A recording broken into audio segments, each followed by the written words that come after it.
Ang asawa kong akala ko ay katuwang ko sa pagbuo ng mga pangarap.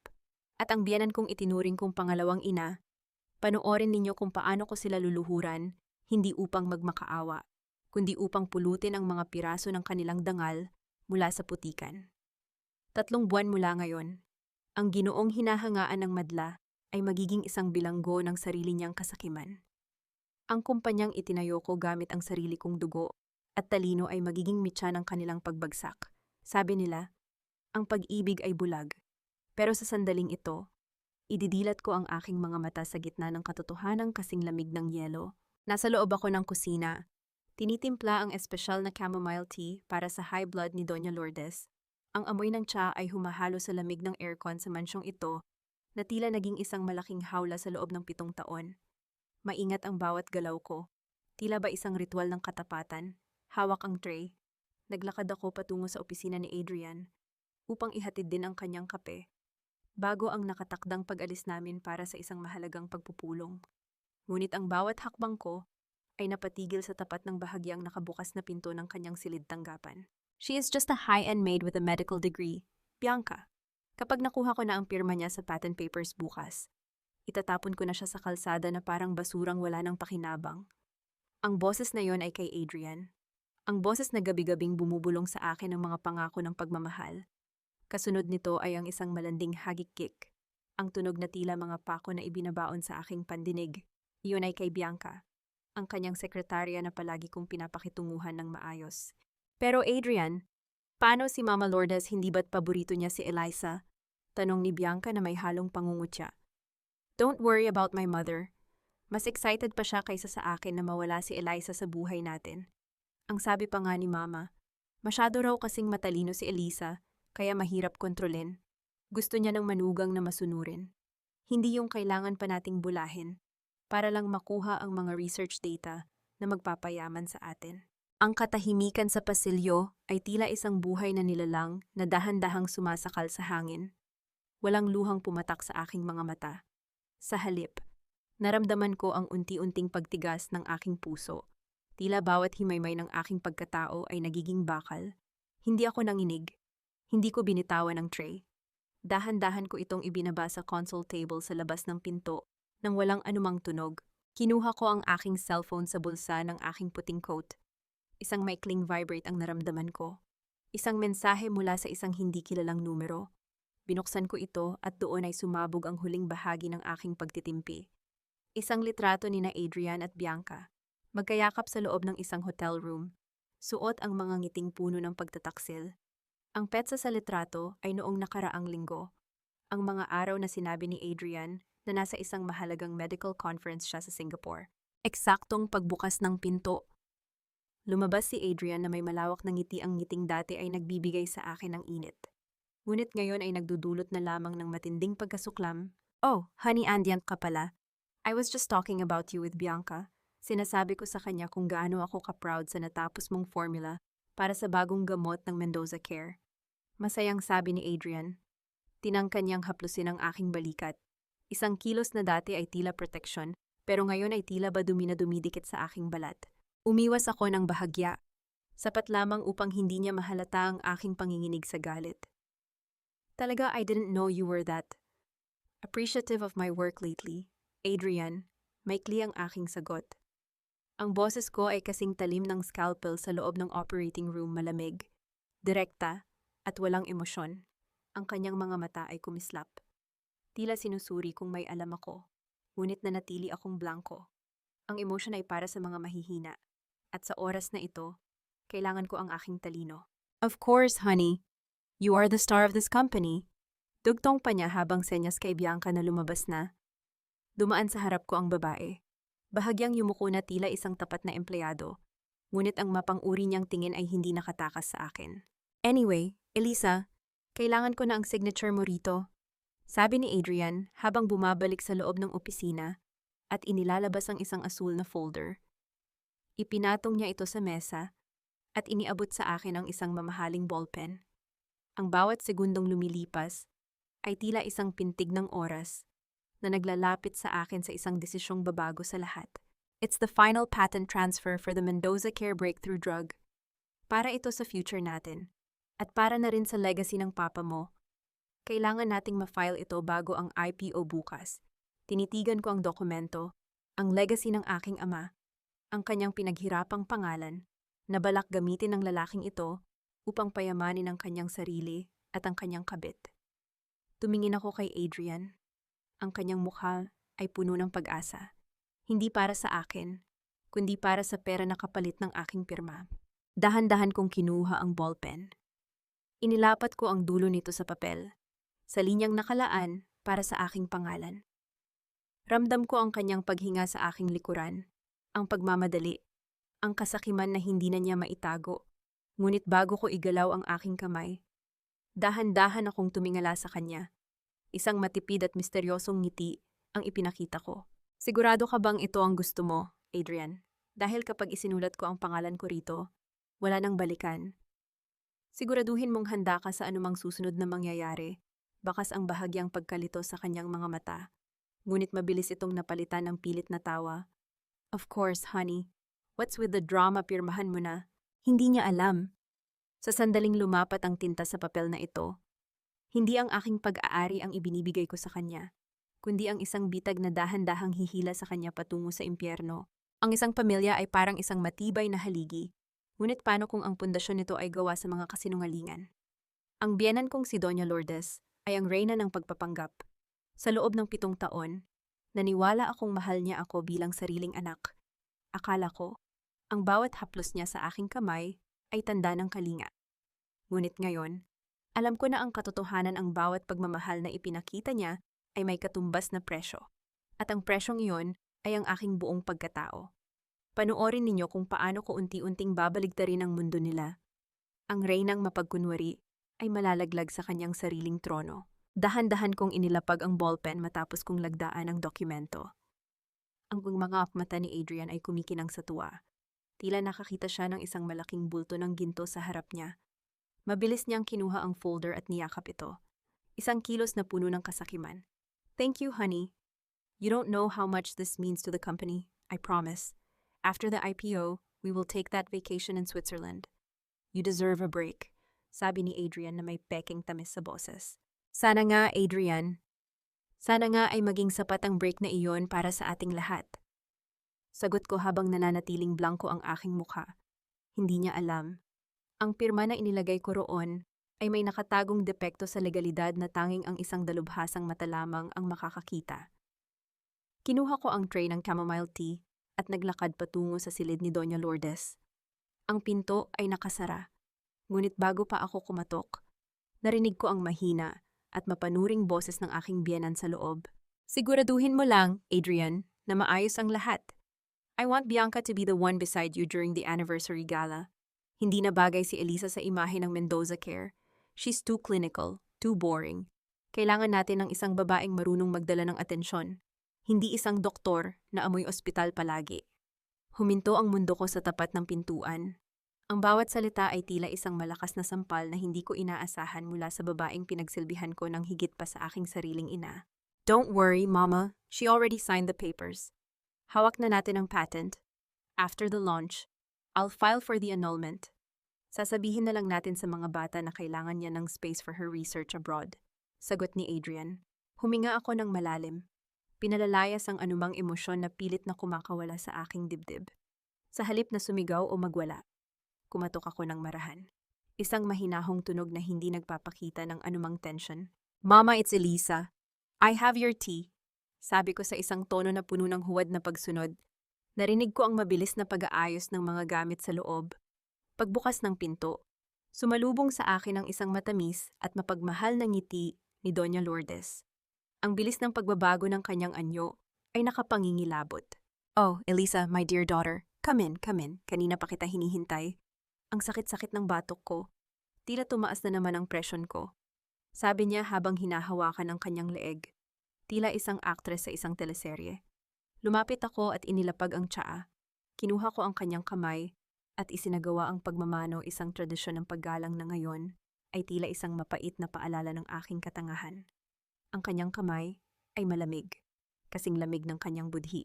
Uminom na po kayo, Mama. Nilagyan ko yan ng konting honey para masarap ang tulog nyo.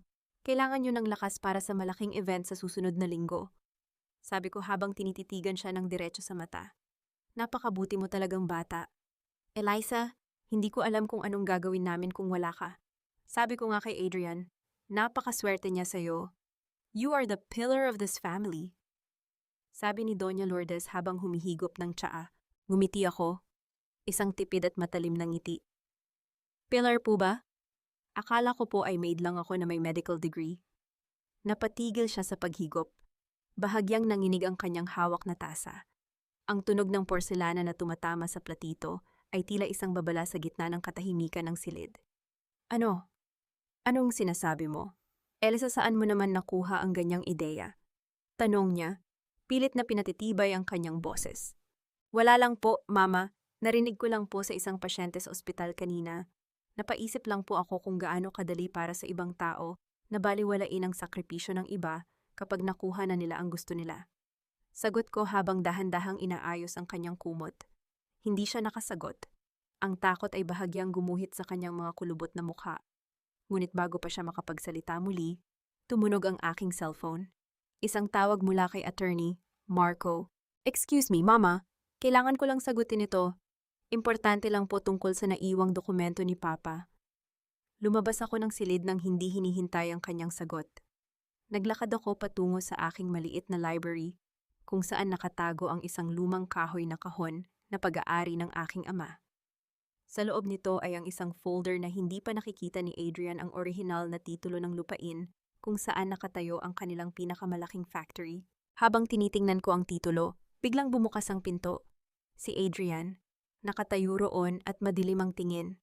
Nakatitig sa folder na hawak ko. Ano yang tinitingnan mo, Elisa? Bakit ka nakikipag-usap kay Marco nang hindi ko alam? Akala ko ba ay tapos na tayo sa lahat ng legalities? Angal ni Adrian. Ang kanyang boses ay puno ng suspisya at banta. Dahan-dahan kong isinara ang folder. Ang tibok ng puso ko ay nananatiling kalmado. Tumingin ako sa kanya. Ang mga mata ko ay tila mga salamin na nagpapakita ng kanyang sariling kasamaan. Hindi pa tayo tapos, Adrian.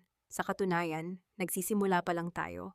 Ang puwang katotohanan ay parang isang apoy na unti-unting lumiliyab sa gitna ng kadiliman. Maaari itong magbigay ng init, ngunit maaari rin itong tumupok sa mga taong nagtangka itong itago. Sa loob ng maraming taon, inakala kong ang Mendoza Care ay binuo mula sa pawis at puhunan ni Adrian.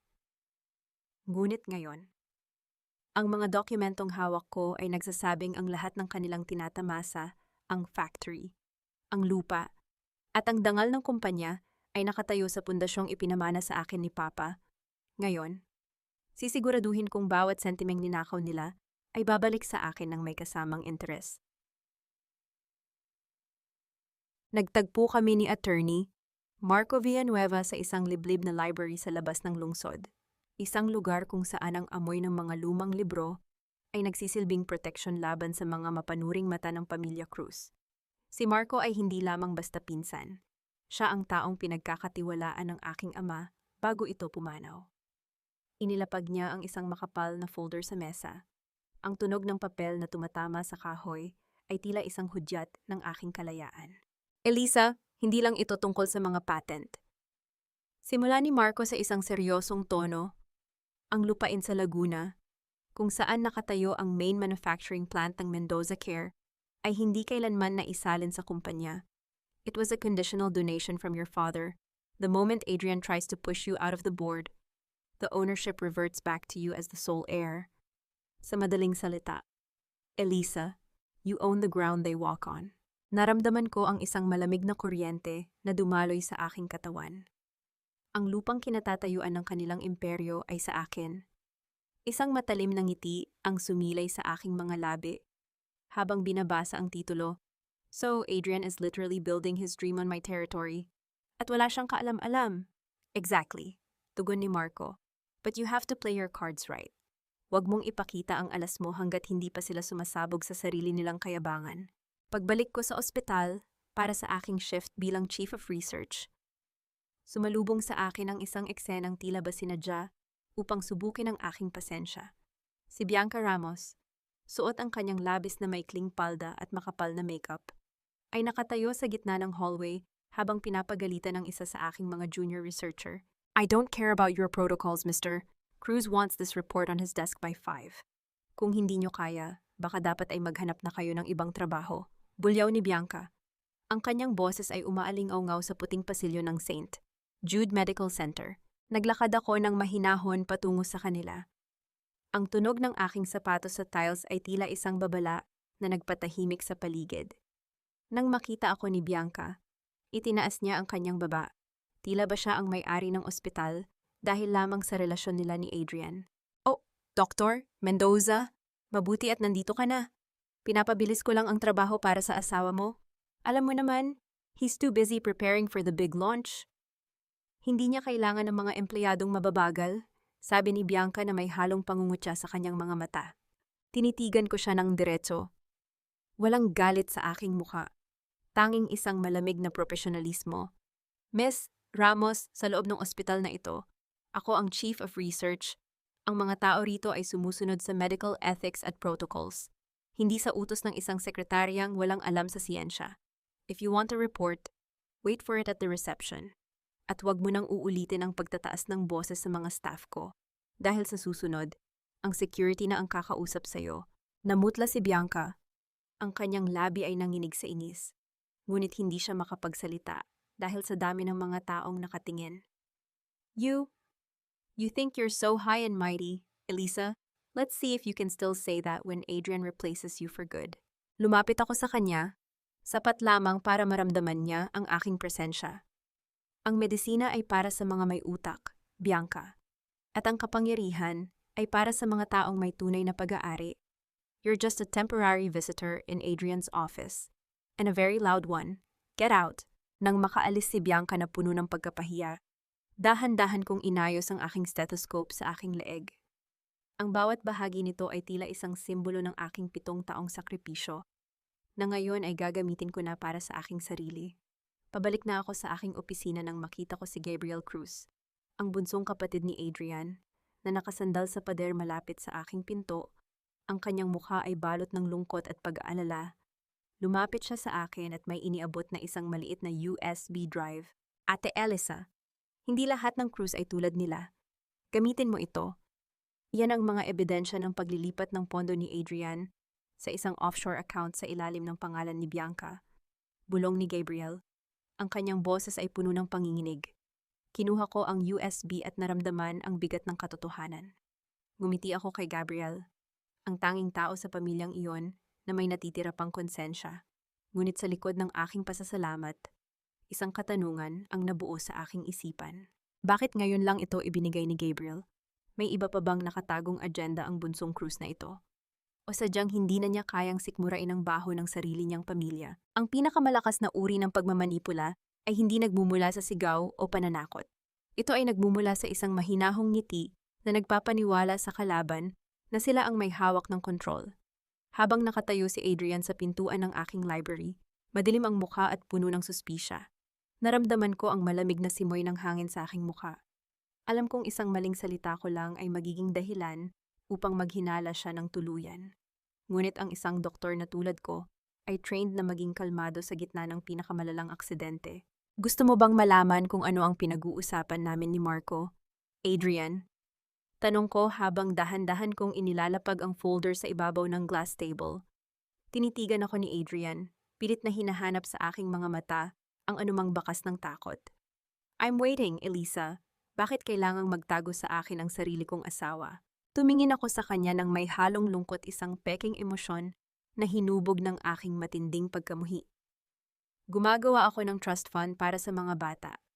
Adrian, naisip ko lang, sa bilis ng paglago ng Mendoza Care at sa napakaraming bumabiyahing-biyahe mo abroad, kailangang protektado ang kinabukasan ng mga anak natin. Kung may mangyari sa ating dalawa, isi-transfer ko ang ilang personal rights ko under their names at napatigil si Adrian. Ang galit sa kanyang mukha ay unti-unting napalitan ng pagkahiya. At pagkatapos ay ng kanyang karaniwang kayabangan, tulad ng inaasahan ko, naniwala siya. Ang isang narcissist na tulad ni Adrian ay madaling makain ng sarili niyang paniniwala na ang lahat ng ginagawa ng ibang tao ay para sa kanya at sa kanyang pamilya. Oh, I see. Humina ang kanyang boses habang lumalapit sa akin at hinawakan ang aking mga balikat. I'm sorry, honey. Masyado lang akong stressed sa nalalapit na launch. Akala ko kung ano na. But you don't have to worry about that. Ako ang bahala sa kinabukasan ninyo. Just focus on finishing Project X. Okay, kailangan natin ang kumpletong formula para sa press conference. Don't worry, Adrian. The formula will be ready. Sagot ko habang nakangiti. It will be exactly what everybody deserves. Nang makalabas si Adrian sa silid, dahan-dahan kong kinuha ang USB drive na ibinigay ni Gabriel mula sa aking bulsa. Pumasok ako sa aking pribadong laboratorio sa loob ng ospital ng gabing iyon, kung saan ang tanging liwanag ay nagmumula sa monitor ng aking computer. Isinaksak ko ang drive. Sa bawat folder na binubuksan ko, bumubukas din ang pinto ng kanilang napakadilim na lihim. Hindi lamang simpleng pagnanakaw ang ginagawa ni na Adrian at Bianca. Gumamit sila ng mga ghost companies sa offshore accounts para ilipat ang pondo ng research department pondo na mula sa mga investors na naniwala sa akin direkta sa isang account sa Cayman Islands na nakapangalan kay Bianca Ramos. Nagtatapon sila ng milyon-milyong piso habang ang mga pasyente sa charity ward ay naghihintay ng libreng gamot. Ang sakim sa pera ay walang pinipiling biktima, kahit pabuhay ng tao ang nakataya. Habang tinitingnan ko ang mga peking invoice, tumunog ang telepono sa aking mesa. Ang liwanag sa screen ay nagpapakita ng isang international number mula sa Geneva, Switzerland. Kinuha ko ang receiver at itinapat ito sa aking tainga. Dr. Elisa Mendoza speaking. Isang familiar at formal na boses ng isang babae ang sumagot sa kabilang linya. Boses ng isang taong may hawak ng malaking kapangyarihan sa pandaigdigang larangan ng medisina. Elisa, my dear, it's Victoria Santos. Wika ng babae sa kabilang linya. Si Victoria ang dating dean ng aking Faculty of Medicine na ngayon ay CEO na ng Santos Global Pharmaceuticals. I heard news from the board. Mendoza Care is launching the rare disease formula next week. Is it true that you assigned all the rights to Adrian's company? Huminga ako ng malalim. Habang ang aking mga daliri ay marahang humahaplos sa gilid ng monitor kung saan nakatala ang mga ebidensya ng pagnanakaw ng aking asawa. They think I did, Tita Victoria. Sagot ko sa isang malamig at tiyak na boses. But they are about to learn a very expensive lesson. Narinig ko ang mahabang buntong hininga at bahagyang pagtawa ni Victoria sa kabilang linya. I always knew you were too smart to be a martyr forever. Elisa, what do you need from me? I need an international platform. Tita, wika ko habang nakatitig sa screen. At kailangan ko ng isang legal team na kayang magpasara ng isang kumpanya sa loob ng 24 na oras.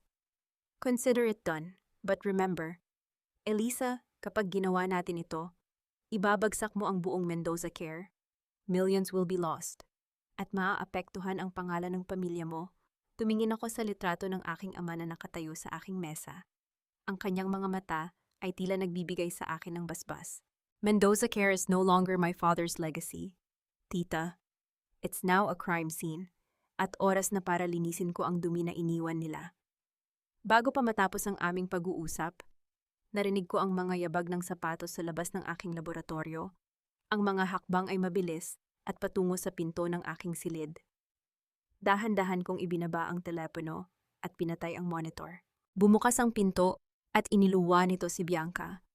Hawak niya ang isang pirasong papel habang ang kanyang mga mata ay puno ng panunukso at tagumpay.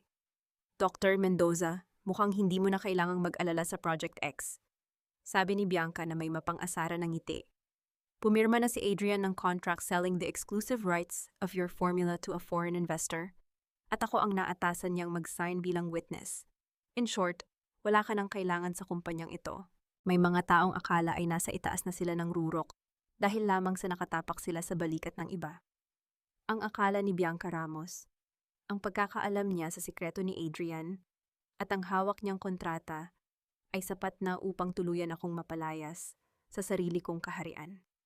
Ngunit ang hindi niya alam, ang bawat hakbang niya ay akin ang naasahan.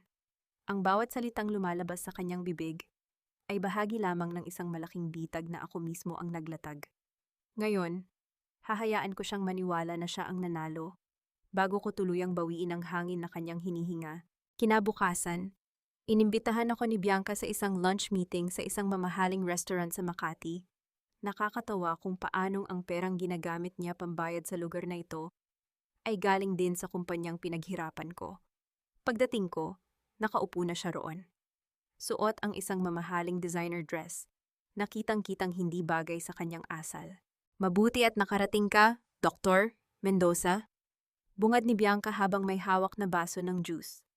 Gusto ko lang sanang maging maayos ang transition natin. Alam mo naman, ayaw ni Adrian na may gulo kapag inanunsyo na ang ating bagong setup. Umupo ako ng mahinahon, hindi tinitingnan ang menu. Ang aking mga mata ay nakatuon lamang sa kanya. Tila ba tinitingnan ko ang isang specimen sa ilalim ng microscope? Bagong setup, bakit hindi si Adrian ang nagsasabi niyan sa akin? Bianca, masyado ba siyang abala sa pag-aayos ng mga dokumentong legal na wala namang bisa? Tumawa si Bianca. Isang matinis na tunog na tila kuko na kumakamot sa blackboard. Oh, Elisa. Hanggang ngayon ba ay nagbubulag-bulagan ka pa rin Adrian doesn't love you? He never did. Ginamit ka lang niya para sa talino mo. At ngayon, may mas mahalaga na siyang dahilan para iwan ka. Dahan-dahan niyang inilapag ang kanyang baso at hinawakan ang kanyang tiyan. Isang kilos na puno ng mali siya. I'm pregnant, Elisa, 3 buwan na, at hindi papayag si Doña Lourdes na ang magiging tagapagmana ng pamilya Cruz ay lumaking walang ama sa tabi niya. So please, have some dignity and sign the divorce papers soon. Naramdaman ko ang paglamig ng aking paligid. Hindi dahil sa sakit, kundi dahil sa labis na pagkasuklam sa katusuhan ng babaeng ito. Alam ko ang medical records ni Adrian. Alam ko ang katotohanang matagal na niyang itinatago sa kanyang ina. Ngunit sa halip na sumigaw, kinuha ko ang aking tinidor at dahan-dahang hiniwa ang steak na nasa harap ko. Congratulations, Bianca! Wika ko sa isang boses na kasing lamig ng bangkay. Siguraduhin mo lang na sa kanya talaga yan. Dahil alam nating dalawa kung gaano kadaling pekein ang mga ultrasound results sa panahon ngayon. But don't worry, as a doctor, I'm very interested in the health of the baby. Maybe we should do a DNA test as soon as it's born, or maybe sooner. Namutla si Bianca. Ang kanyang kamay ay bahagyang nanginig sa ibabaw ng mesa. Are you accusing me of lying? I'm just being clinical, Bianca. Science doesn't lie. People do. Sagot ko habang dahan-dahang iniinom ang aking wine. Ito ang aking golden moment. Habang nanginginig si Bianca sa inis at takot dahil sa aking kawalan ng emosyon. Nananatili akong kalmado. Ninanamnam ang bawat patak ng alak na tila ba ipinagdiriwang ko na ang kanyang pagbagsak. Ang katahimikan ko ang kanyang pinakamalalang kalaban. Bago kami maghiwalay, nagkunwari akong aayusin ang aking buhok at dumaan sa likuran niya.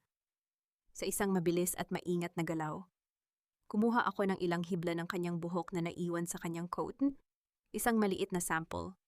Ngunit sapat na para sa gagawin kong investigasyon. Pag uwi ko sa mansyon, madilim na ang buong paligid, tahimik akong pumasok sa aking silid.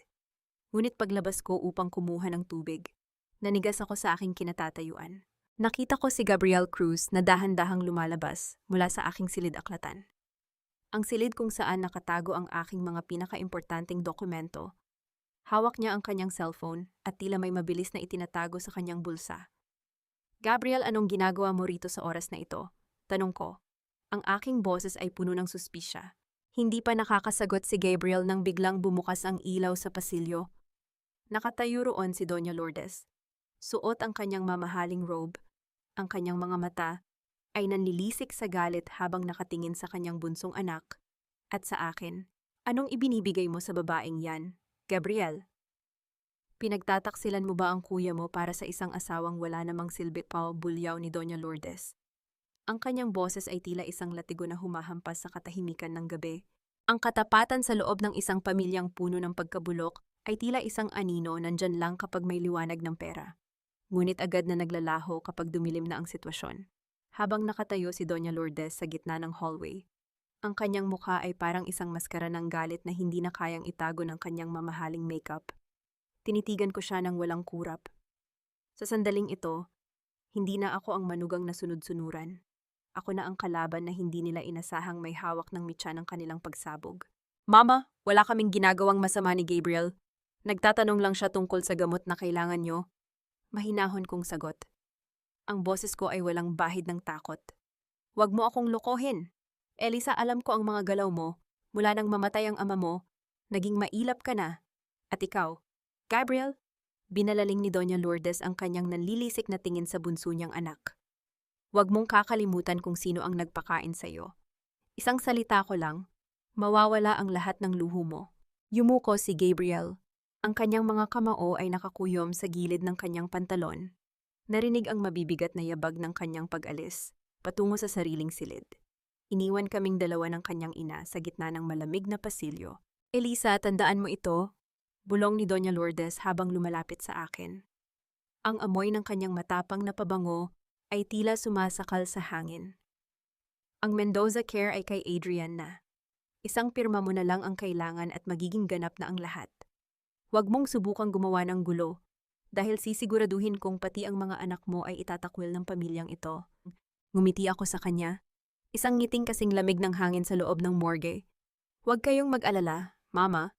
Ibibigay ko kay Adrian ang eksaktong nararapat para sa kanya. Nang makabalik ako sa aking silid, agad kong kinuha ang aking laptop. Hindi ko na kailangang matulog. Ang galit ko ang nagsisilbing enerhiya. Sinimulan ko ang paggawa ng Project X version 2. Ito ang formula na ibibigay ko kay Adrian, isang chemical na composition na mukhang perpekto sa papel. Ngunit magiging hindi stable at mawawalan ng bisa sa loob ng 48 oras matapos itong i-mix. Isang peking tagumpay para sa isang peking asawa. Kinabukasan, nakipagkita ako kay Victoria Santos sa isang pribadong lounge ng isang tanyag na hotel. Si Victoria ay nakaupo roon, mukhang makapangyarihan sa kanyang suit. Habang dahan-dahang hinihigop ang kanyang itim na kape, "The fake formula is ready, tita." Wika ko habang inilalapag ang isang encrypted tablet sa harap niya. Adrian will think he has the key to a billion-peso industry. Ipapasilip niya ito sa mga investors sa gabi ng anniversary gala. I want them to see his brilliance before everything crumbles. Tumingin sa akin si Victoria. Ang kanyang mga mata ay puno ng paghanga. You're playing a dangerous game, Elisa. Kapag nalaman nilang niloko mo sila sa formula, maaari kang madamay. That's the thing, tita. Sagot ko habang ipinapakita ang isang legal na dokumento. I already filed a research sabotage warning sa Intellectual Property Office. Sinabi ko roon na may mga hindi autorisadong tao na pumasok sa aking system. Kapag ginamit ni Adrian ang formula na iyon, lalabas na ninakaw niya ang isang depektibong version. He will be legally responsible for selling a faulty product, not me. Narinig ang isang mahinang pagtawa mula kay Victoria. Brilliant. You're not just taking back your legacy, you're setting him up for a total legal execution. Pero paano ang biyenan mo? Doña Lourdes thinks she can use my children as leverage. Wika ko, ang aking boses ay nagiging matalim. She doesn't know that I've already contacted an international boarding school in Switzerland through your help. The day of the gala, my children will be on a flight out of this country. Hindi nila mahahawakan ang mga anak ko. Habang nag-uusap kami, biglang tumunog ang aking cellphone. Isang tawag mula sa security ng mansion. Doktora Kuzaktoa, pasensya na po sa istorbo. Wika ng gwardya sa kabilang linya. Ang boses ay puno ng pag-aalinlangan. May mga tao po rito sa bahay. Pinapalabas po ni Sir Adrian ang lahat ng gamit niyo sa master bedroom. Sabi po niya, ililipat na raw po ang mga gamit ni Miss Bianca doon. Naramdaman ko ang mabilis na tibok ng aking puso. Ngunit hindi dahil sa sakit, kundi dahil sa pananabik. Ang bawat hakbang ni Adrian ay lalong nagpapadali sa aking plano. Hayaan niyo lang sila. Mahinahon kong sagot sa gwardya.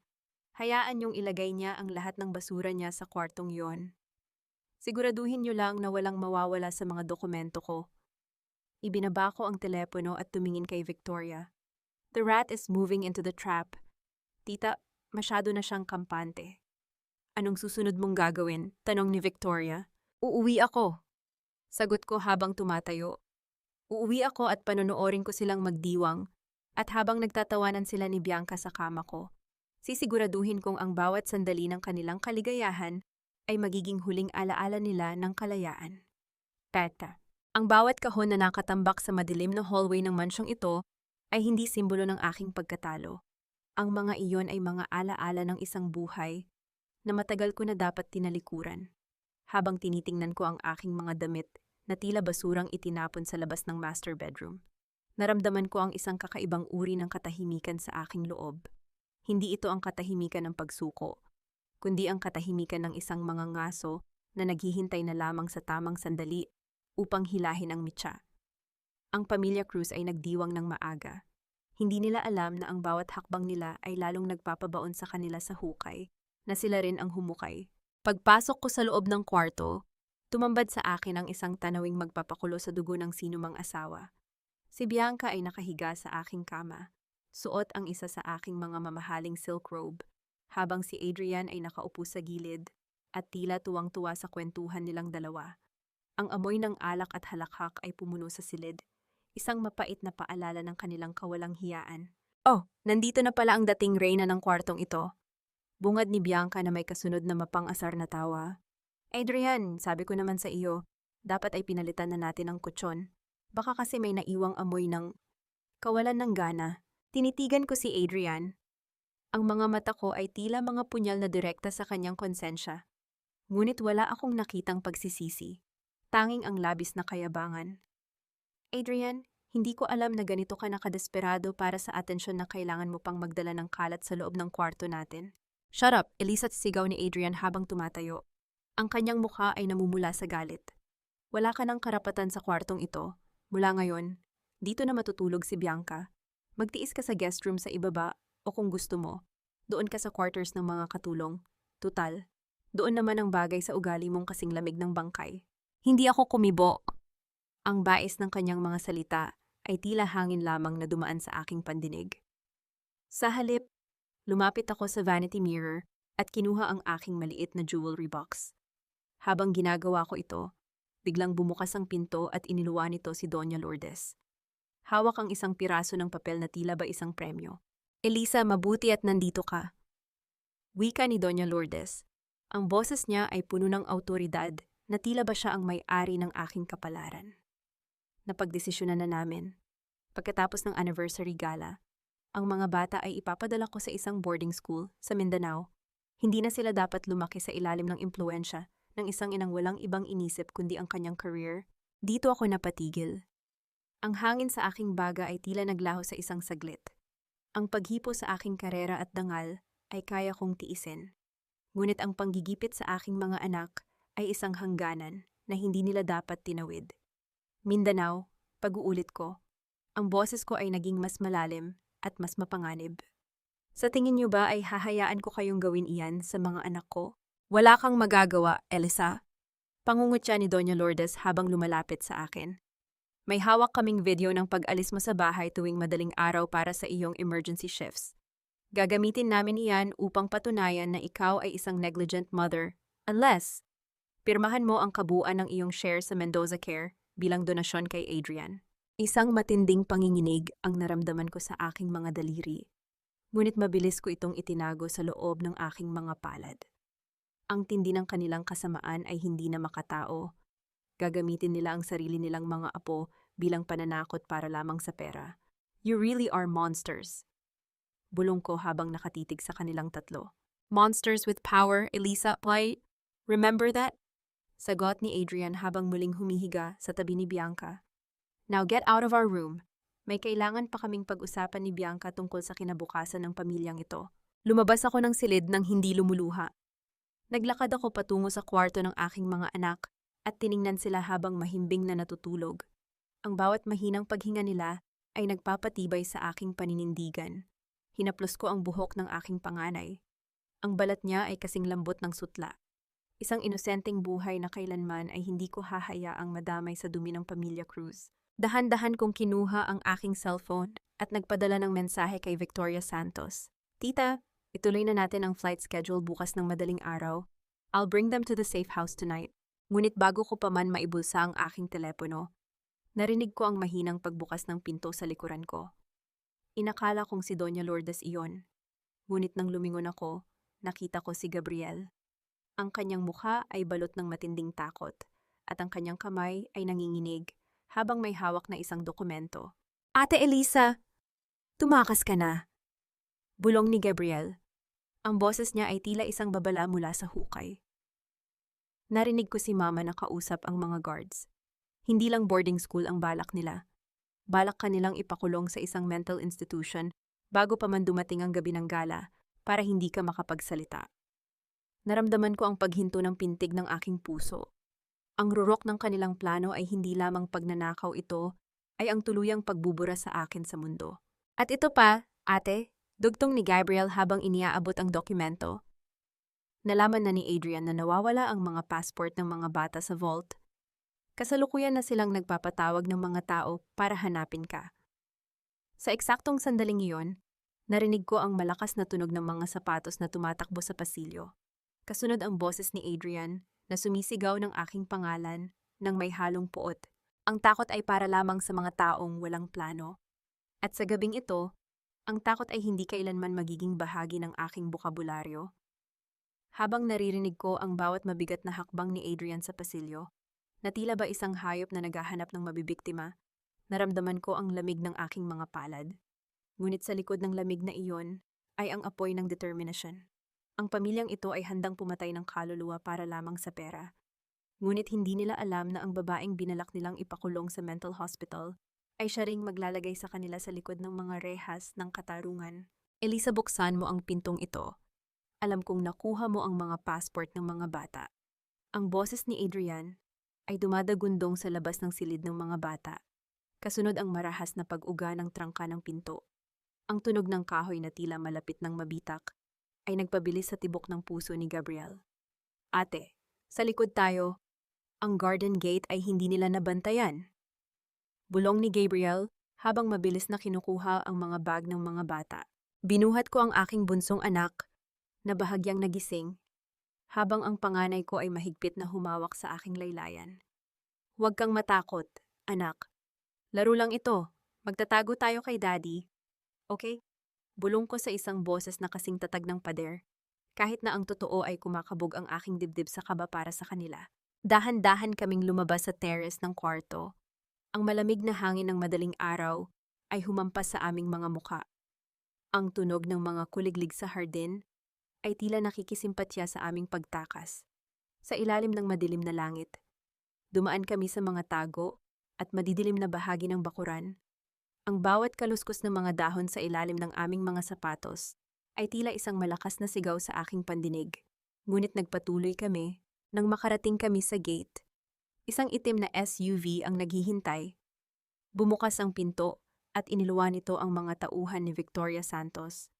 Ngunit bago pa man kami tuluyang makasakay, ang malakas na pag-ilaw ng mga floodlights ng mansyon ay tumama sa aming kinaroroonan. Huminto kayo, sigaw ni Adrian mula sa balkonahe. Kasunod si Doña Lourdes na may hawak na telepono. Security, huwag niyo silang palalabasin. Humarap ako sa kanila. Hindi ako tumakbo. Sa halip, tumayo ako ng tuwid sa gitna ng liwanag. Ang aking titig ay kasing talim ng kidlat na nagbabadya sa kalangitan. Adrian, Sig, tawagin mo ang security. Tawagin mo ang lahat ng kapitbahay sa subdivision na ito. Hayaan mong mapanood nila kung paano mo kinakaladkad ang sarili mong asawa at mga anak sa gitna ng gabi. Sigaw ko. Ang aking boses ay puno ng awtoridad na nagpahinto sa mga gwardyang papalapit. Gusto mo ba ng eskandalo bago ang anniversary gala mo? Gusto mo bang malaman ng buong bansa na ang CEO ng Mendoza Care ay isang abuser? Napatigil si Adrian. Ang salitang hiya o kahihiyan ay ang tanging bagay na mas mahalaga sa kanya kaysa sa akin. Nakita ko ang pag-aalinlangan sa kanyang mga mata habang nakatingin sa mga ilaw ng karatig na mansyon na nagsisipagbukasan, na dahil sa ingay, Elisa, bumalik ka rito. Huwag mong gawing komplikado ang lahat. Pilit na pagpapakalma ni Adrian. Ngunit ang kanyang mga kamao ay nakakuyom sa galit. Tapos na ang lahat ng komplikasyon, Adrian. Mula ngayon, ang tanging ugnayan na lang natin ay sa pamamagitan ng mga abogado at ng batas. Malamig kong sagot. At Mama Lourdes, huwag niyo nang subukang hanapin ang mga bata. Sila ay nasa ilalim na ng proteksyon ng international authorities. Isang maling galaw nyo, at lalabas ang lahat ng video ng pambubugbog nyo sa mga katulong nung nakaraang taon. Ang mukha ni Doña Lourdes ay nawalan ng kulay. Hindi niya akalain na pati ang mga lihim niyang iyon ay hawak ko. Sa gitna ng kanilang pagkatulala, Mabilis kaming pumasok sa sasakyan. Ang tunog ng makina na humaharurot palayo sa mansyon ay tila isang awit ng kalayaan para sa akin. Nakarating kami sa isang safe house sa labas ng lungsod. Pagkatapos kong mapatulog muli ang mga bata, naupo ako sa sala kasama si attorney, Marco. Inabot niya sa akin ang isang envelope. Ang DNA results ng buhok ni Bianca, Elisa. Wika ni Marco, gaya ng hinala mo, hindi si Adrian ang ama. At ito pa. Ang financial audit na ginawa namin sa mga offshore accounts, hindi lang pagnanakaw ang ginagawa nila. Adrian is using the company to launder money for a syndicate in Macau. Isang mapait na tawa ang kumawala sa aking mga labi. Hindi lang pala sila mga taksil. Sila ay mga kriminal sa pinakamataas na antas. Ang kumpanyang itinayo ng aking ama ay ginawa nilang pugad ng maduming gawain. Ilang araw na lang bago ang ika-30 anniversary, Marco. Tanong ko habang nakatitig sa dilim, sa labas ng bintana. 3 araw na lang.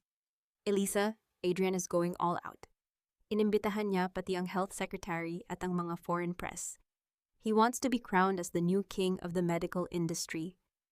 Hayaan natin siyang magsuot ng corona, wika ko. Ang aking mga mata ay nagniningning sa galit at pananabik. Dahil sa gabing iyon, sisiguraduhin kong ang koronang iyon ang magiging mitya ng kanyang pagbitay, at ang bawat taong nanood sa kanyang pag-akyat ay siyang sasaksi sa kanyang madugong pagbagsak.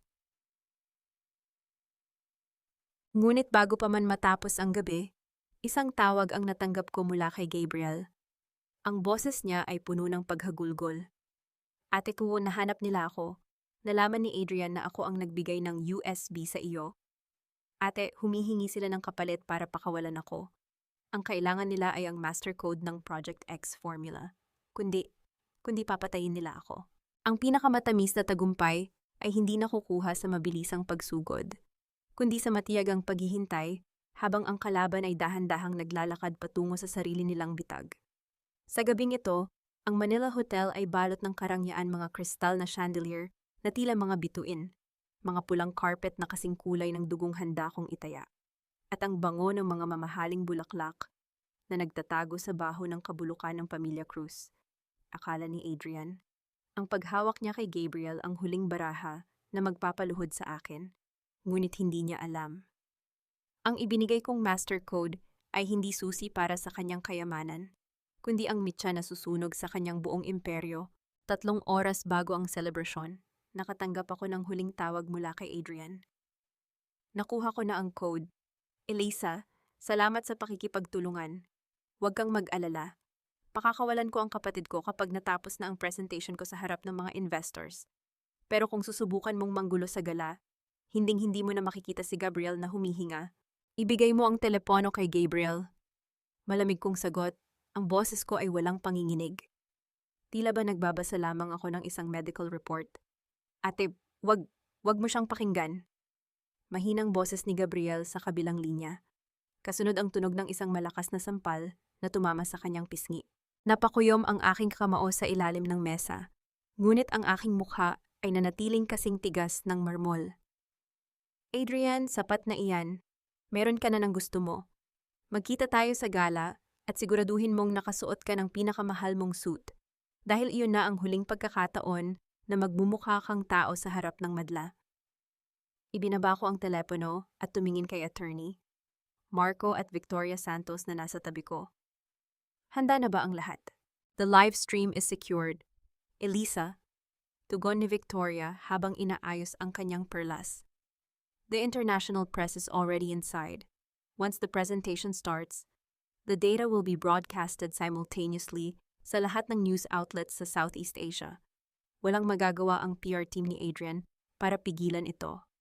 And the police, tanong ko, nasa paligid lang sila, naghihintay ng hudyat mula sa akin, sagot ni Marco. The moment the financial fraud is exposed, they will move in. Dumating ang oras ng paghuhukom. Bumukas ang malalaking pinto ng ballroom at pumasok ako ng mag-isa. Suot ko ang isang simpleng puting gown na gawa sa seda walang alahas. Walang palamuti. Tanging ang aking dangal na matagal nilang sinubukang yurakan. Ang bawat mata sa loob ng silid ay nakatuon sa akin. Naririnig ko ang mahihina nilang bulungan. ang mga pasaring tungkol sa asawang malapit ng palitan. Ngunit hindi ako lumingon. Sa gitna ng entablado, nakatayo si Adrian kasama si Bianca na suot ang isang labis na magarbong gown na puno ng kumikinang na bato. Ang kanilang mga ngiti ay tila ba sila ang nagmamay-ari ng mundo. Nang makita ako ni Adrian, itinaas niya ang kanyang baso ng champagne, isang kilos ng tagumpay na puno ng pangungutya.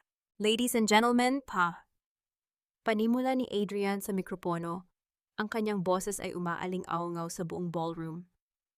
Tonight, we celebrate 30 years of Mendoza Care, but more importantly, we celebrate a new era.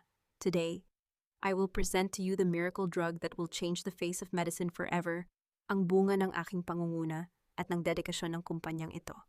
Isang masigabong palakpakan ang pumuno sa silid, sa gilid ng entablado. Nakita ko si Doña Lourdes na nakaupo sa kumpol ng mga pinakamakapangyarihang tao sa bansa. Ang kanyang mukha ay puno ng kayabangan habang nakatingin sa akin nang may mapang-uring ngiti. To unlock the secrets of this formula, we need the master code. Patuloy ni Adrian habang inilalabas ang kanyang tablet. A code that represents the future of our family. Itinapat niya ang tablet sa malaking screen. Inilagay niya ang code na ibinigay ko sa kanya, ang bawat letra at numero ay lumalabas sa screen sa harap ng daan-daang tao. Nakita ko ang pagkasabik sa kanyang mga mata, ang pagnanasa sa pera na malapit na niyang mahawakan. Ngunit nang pindutin niya ang huling digit, ang screen ay hindi nagpakita ng medical formula. Sa halip, ang buong ballroom ay nabalot ng isang nakabibinging katahimikan nang magsimulang lumabas ang mga dokumentong kulay pula. Ang mga peking bank transfer sa Cayman Islands. Ang nagpa. Video ni Adrian at Bianca sa loob ng hotel room habang pinagtatawanan ang mga investors.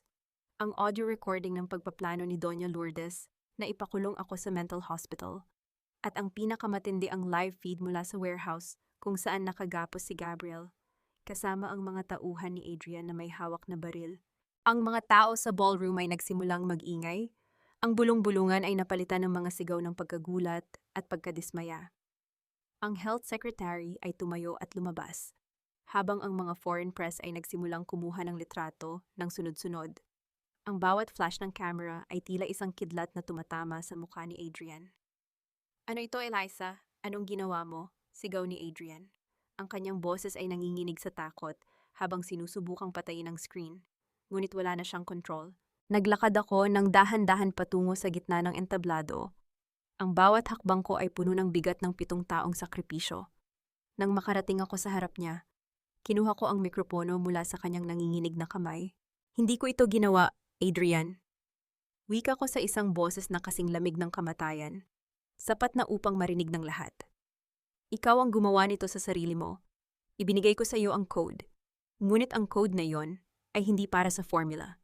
Iyon ay ang Justice Protocol na matagal nang inihanda ng aking ama para sa mga taong magtatangkang dumungis sa pangalan ng Mendoza. Sa sandaling iyon, ang mga pintuan ng ballroom ay marahas na bumukas at pumasok ang mga operatiba ng National Bureau of Investigation. Adrian Cruz, Doña Lourdes Cruz, at Bianca Ramos. Wika ng pinuno ng mga pulis. You are under arrest for financial fraud, money laundering, and kidnapping. Namutla si Bianca at biglang napaupo sa sahig. Habang si Doña Lourdes ay nagsimulang magsisigaw, tinatawag ang lahat ng kanyang mga koneksyon. Ngunit wala nang lumingon sa kanya. Ang lahat ay nakatingin sa kanilang pagbagsak. Tumingin sa akin si Adrian. Ang kanyang mga mata ay puno ng matinding puot. Akala mo ba nanalo ka na? Elisa, papatayin nila ang kapatid ko. Hindi mo makukuha ang lahat. Ngumiti ako sa kanya, isang ngiti ng tunay na kalayaan. Tumingin ka sa screen, Adrian. Ang screen ay nagpakita ng bagong footage. Ang mga tauhan ni Victoria Santos, kasama ang mga pulis, ay matagumpay nang nailigtas si Gabriel. Ligtas na ang aking kapatid. Ngunit habang papalapit ang mga pulis para pusasan si Adrian, bigla siyang kumuha ng isang baso ng champagne. Binasag ito sa gilid ng mesa at mabilis na itinutok ang matalim na bubog sa kanyang sariling leeg. Ang huling sandali ng isang taong desperado ay hindi palaging puno ng pagsisisi. Madalas, ito ay puno ng huling pagtatangkang maging sentro ng atensyon. Habang nakatayo si Adrian sa gitna ng entablado, hawak ang matalim na bubog ng basag na champagne glass sa kanyang leeg. Nakita ko sa kanyang mga mata ang isang batang naglulumpasay dahil hindi nakuha ang gusto niya. Ang dula-dulaang ito ay hindi para sa kanyang buhay, kundi para sa huling pagkakataon na mapaikot ang emosyon ng mga tao. Ngunit sa pagkakataong ito, wala nang manonood na papalakpak sa kanyang huwad na pagtatanghal. Huwag kayong lalapit, Elisa.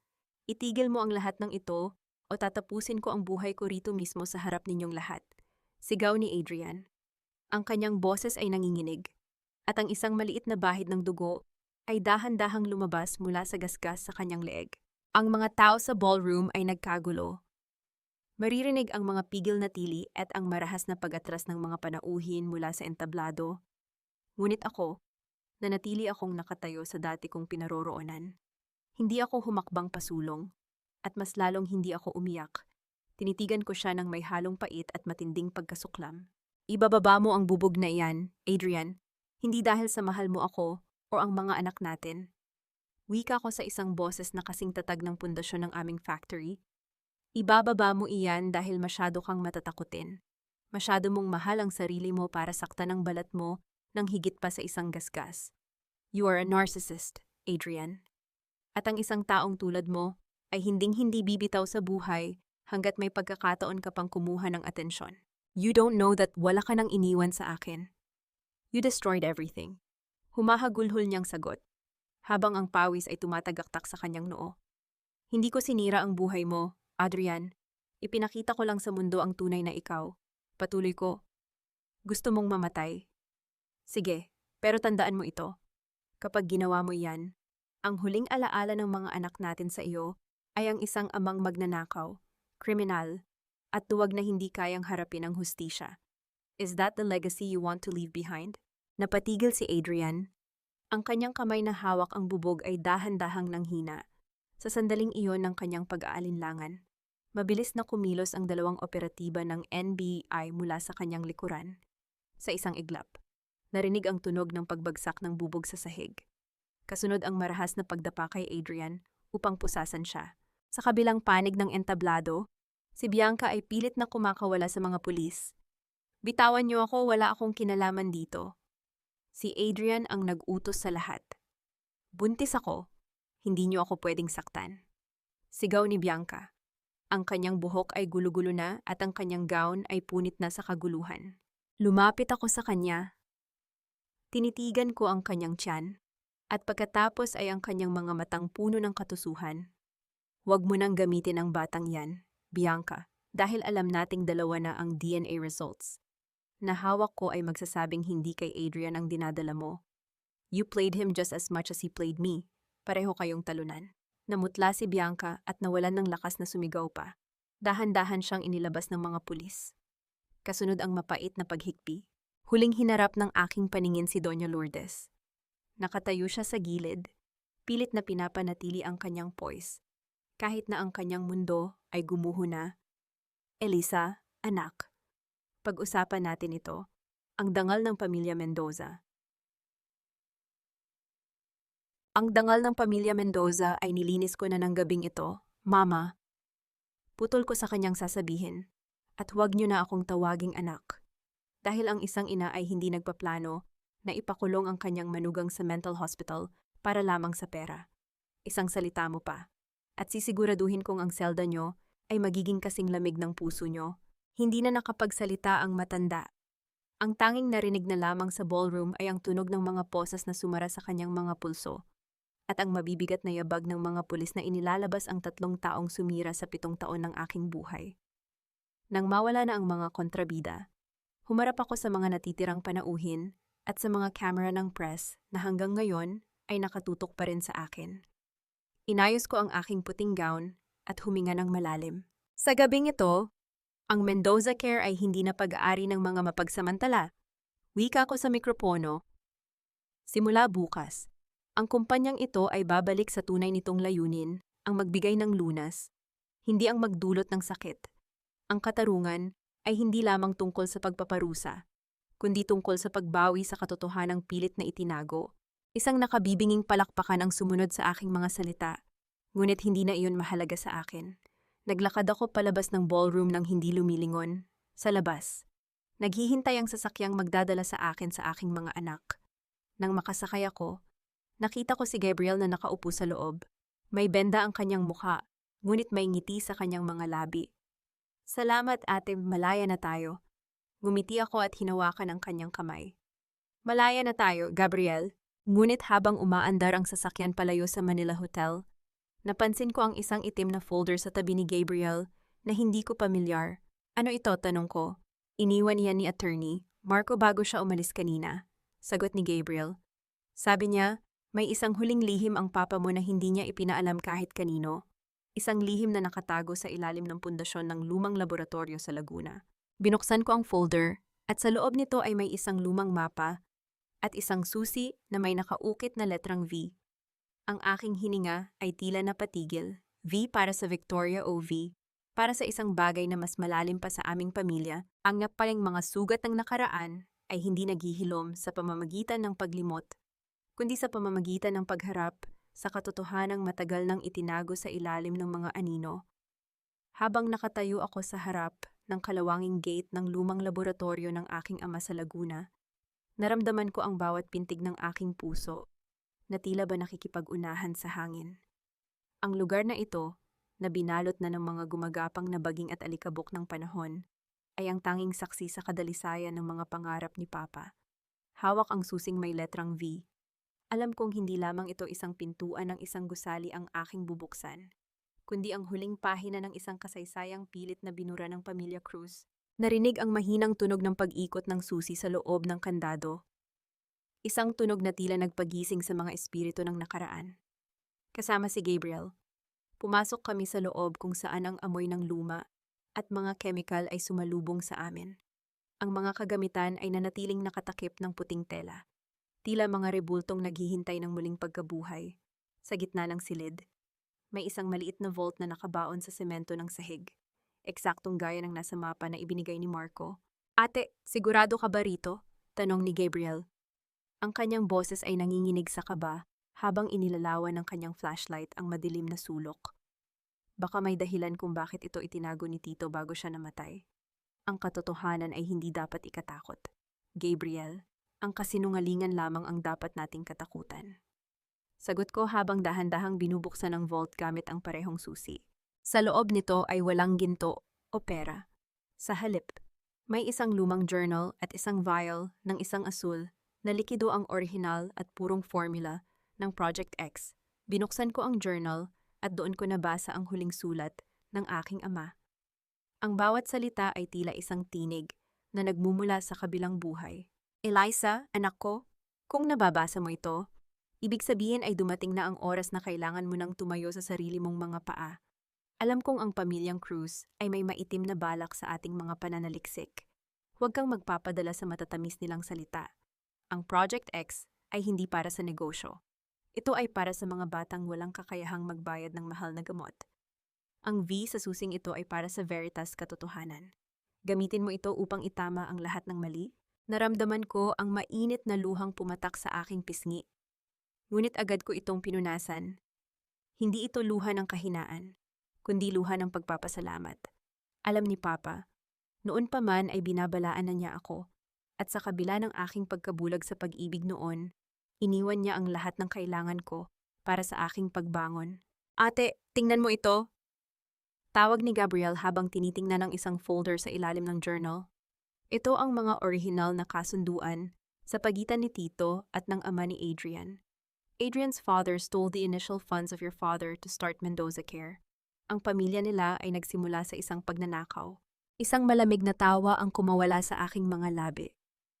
Ang lahat ng kayabangan ni Doña Lourdes, ang lahat ng kapangyarihan ni Adrian, ang lahat ng iyon ay nakatayo sa isang pundasyon ng krimen na ginawa ng kanilang ama. Ang utang na loob na palagi nilang isinusumbat sa akin ay isang malaking kabaligtaran. Sila ang may utang sa amin.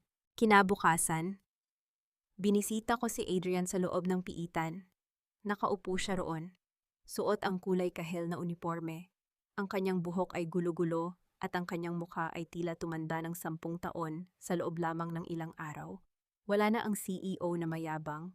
Ang tanging natitira ay isang lalaking duwag na hindi makatingin ng diretso sa aking mga mata.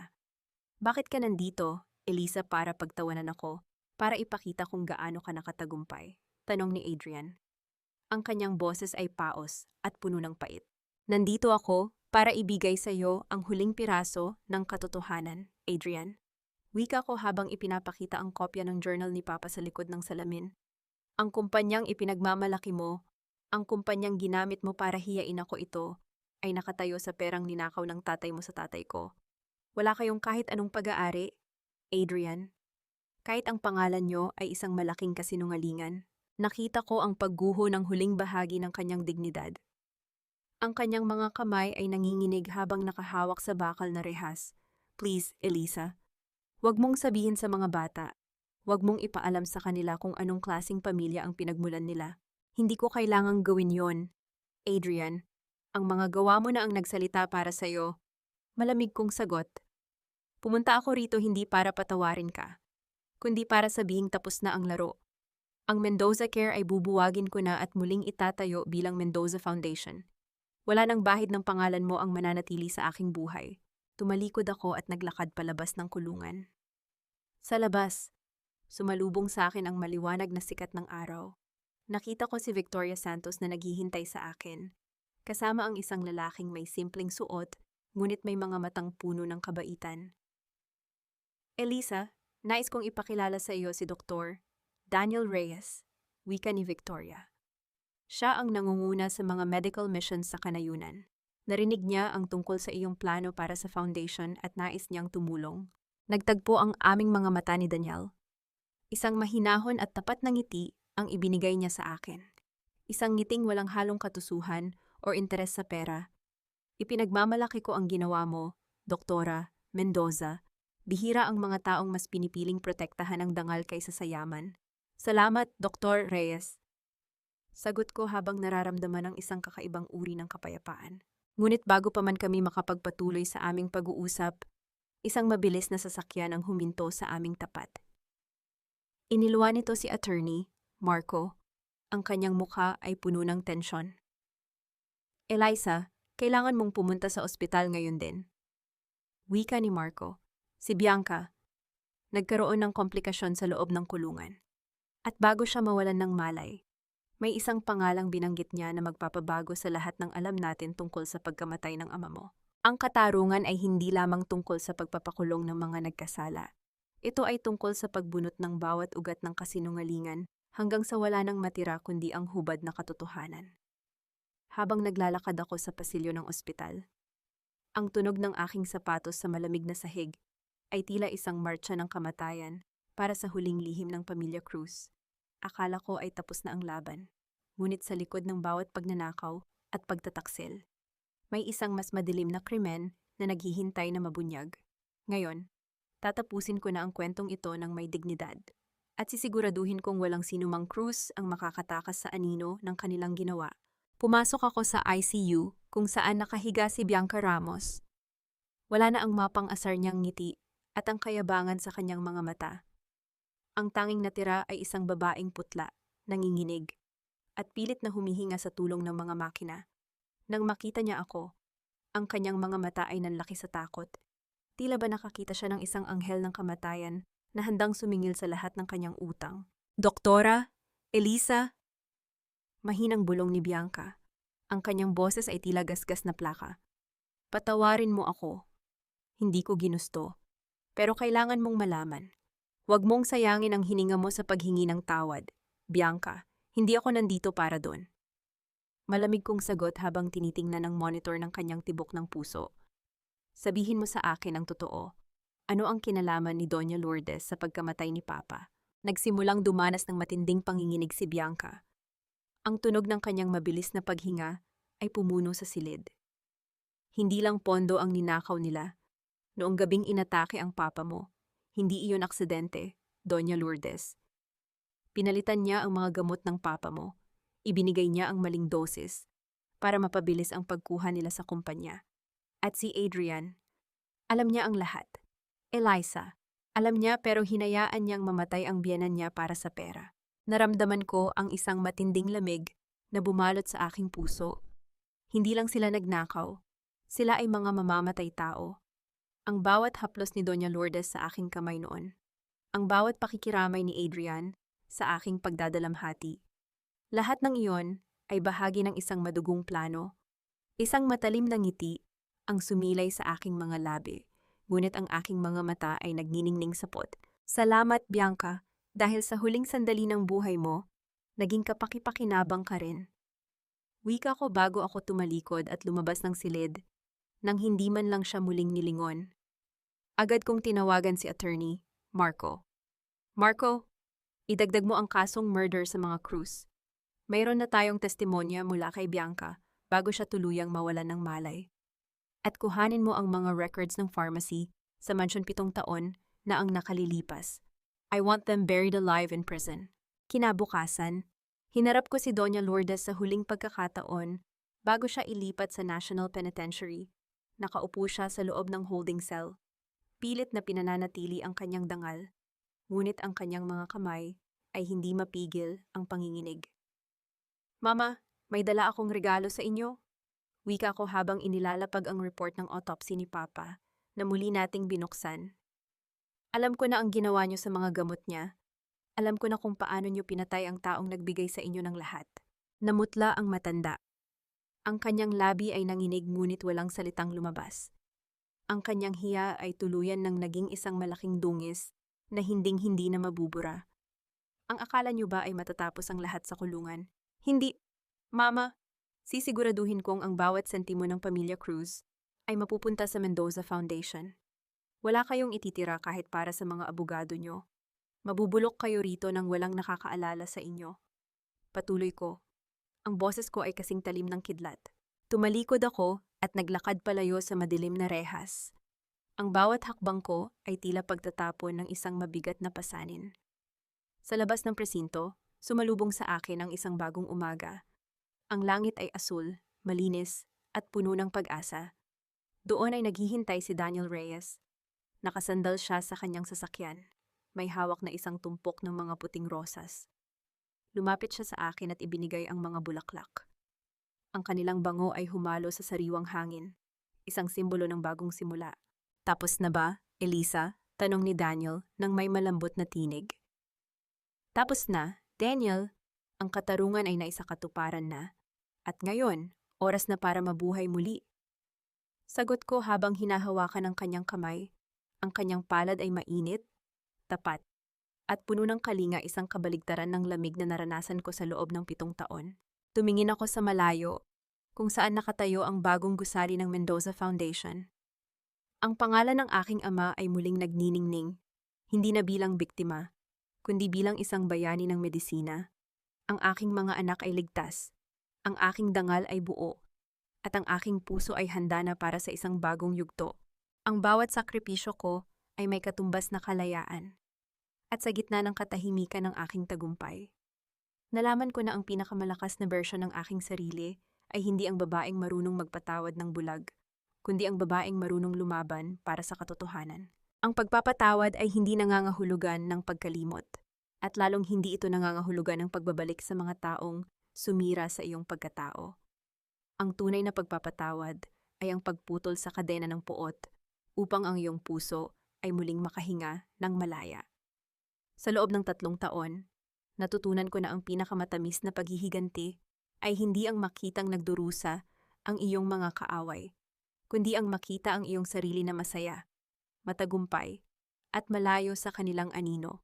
Ngayon, habang pinagmamasdan ko ang dapit hapon sa baybayin ng Batangas, alam kong ang sakripisyo ko noon ay naging tulay lamang patungo sa tunay na ligaya na tinatamasa ko ngayon. Nakaupo ako sa isang mahabang lamesa sa ilalim ng mga puno ng niyog. Ang tunog ng banayad na alon na humahampas sa pampang ay tila isang oyay na nagpapakalma sa aking diwa. Kasama ko ang aking mga anak si Sofia at si Mateo. Ang kanilang mga tawa habang hinahabol ang mga alon ay ang pinakamagandang musika na narinig ko sa buong buhay ko. Wala na ang takot sa kanilang mga mata. Wala na ang tensyon ng isang bahay na puno ng lihim. Sila ay malaya na, gaya ko. Ate Elisa, handa na ang hapunan. Tawag ni Gabriel habang inilalapag ang isang malaking bandehado ng inihaw na isda at sariwang gulay. Si Gabriel ay naging katuwang ko sa pagpapatakbo ng Mendoza Foundation. Sa ilalim ng aming pamumuno, Mahigit 5,000 pamilya na ang nabigyan ng libreng gamot para sa mga bihirang karamdaman. Ang pangarap ni Papa ay hindi lamang nabuhay muli, ito ay lumago at nagbunga ng higit pa sa aming inaasahan.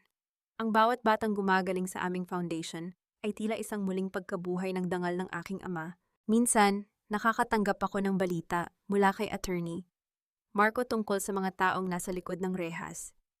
Si Adrian, ay balita ko, ay tuluyan ng nawalan ng katinuan sa loob ng kulungan.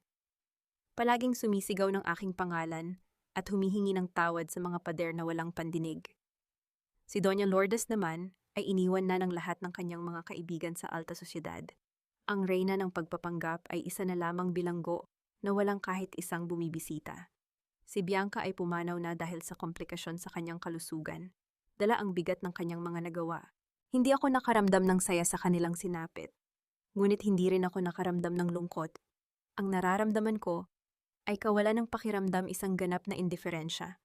Sila ay naging bahagi na lamang ng isang madilim na kabanata na matagal ko nang isinara. Ang lalim na naman ang iniisip mo, Eliza.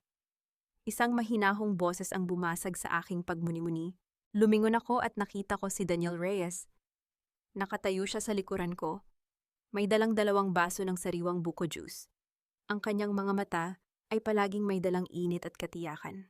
Sa loob ng 2 taon naming pagkakaibigan at unti-unting paglalapit, hindi niya kailanman ako pinilit na magmadali.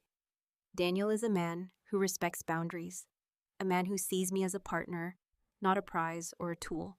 Iniisip ko lang kung gaano kalayo na ang narating natin. Daniel, sagot ko habang tinatanggap ang baso. Ang aming mga daliri ay bahagyang nagtagpo. Isang simpleng haplos na naghatid ng kakaibang kuryente sa aking puso. Nararapat lang sa iyo ang lahat ng kapayapaang ito. Eliza, you fought hard for this. Wika ni Daniel habang nauupo sa aking tabi. Handa ka na ba para sa susunod nating medical mission sa Batanes? Ngumiti ako at sumandal sa kanyang balikat. Ang amoy ng dagat at ang kanyang presensya ay nagbigay sa akin ng kapanatagan. Handa na ako, Daniel. Handa na ako sa lahat ng susunod na kabanata. Sa huling pagkakataon, tiningnan ko ang aking kamay. Wala na roon ang lumang singsing ng Pamilya Cruz.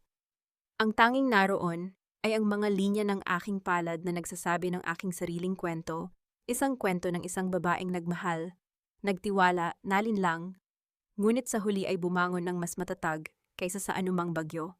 Ang aral na nais kong iwan sa lahat ng mga kababaihang nakikinig ay ito. Huwag kayong matakot na iwan ang isang buhay na puno ng dumi para lamang sa kapakanan ng tradisyon o utang na loob. Ang tunay na hiya ay hindi ang pag-alis sa isang masamang relasyon, kundi ang pananatili rito habang hinahayaan mong mamatay ang iyong sariling kaluluwa. Ang iyong halaga ay hindi itinatakda ng iyong asawa o ng iyong biyenan. Itinatakda mo ito sa pamamagitan ng iyong talino, iyong prinsipyo, at iyong kakayahang tumayo sa sarili mong mga paa. Huminga ako ng malalim. Nilalasap ang bawat segundo ng aking kalayaan. Ang araw ay tuluyan ng lumubog, ngunit alam ko na sa bawat pagtatapos ng dapit hapon ay may kasunod na mas maliwanag na umaga. Malaya na ako. At sa wakas, ako ay tunay ng masaya.